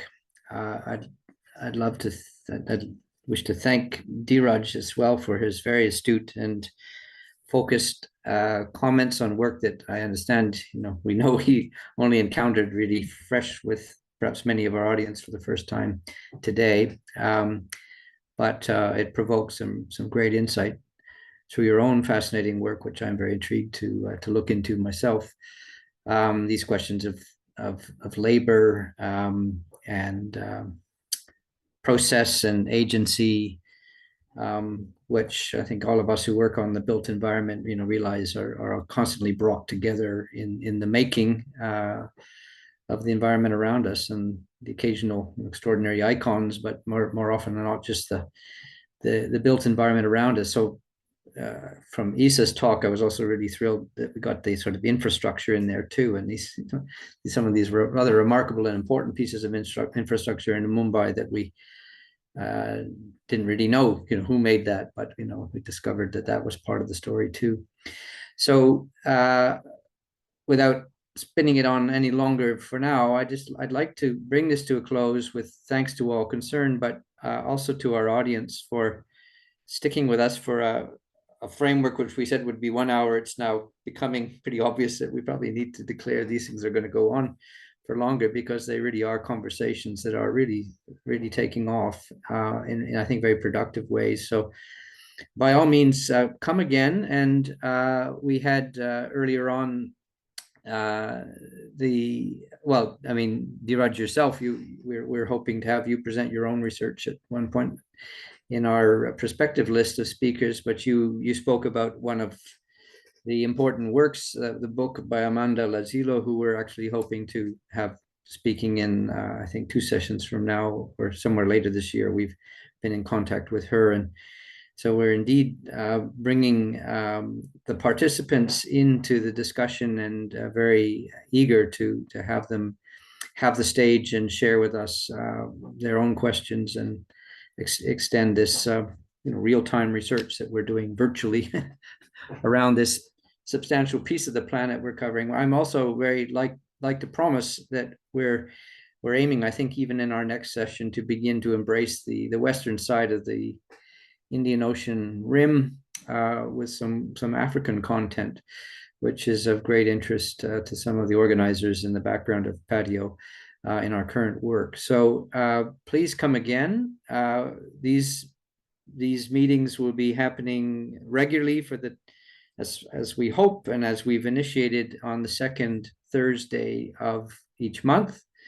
And so we have the ambition to certainly fill out the rest of this current year with more monthly programs. So keep your however you keep your places in the ether marked to come back and join us in another month, and we'll endeavor to advertise a little more ahead of time than we managed to this time what the actual content will be. And I'll thank you all, and I guess say goodnight, and thank Catherine very warmly for assisting me so ably on this occasion with this session. So thanks again to Esa, Kairavi, and Dhiraj, and everyone, and good night.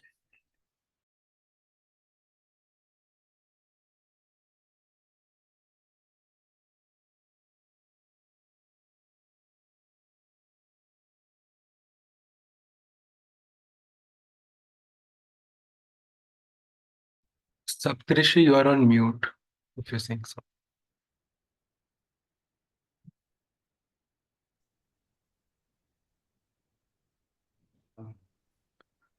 And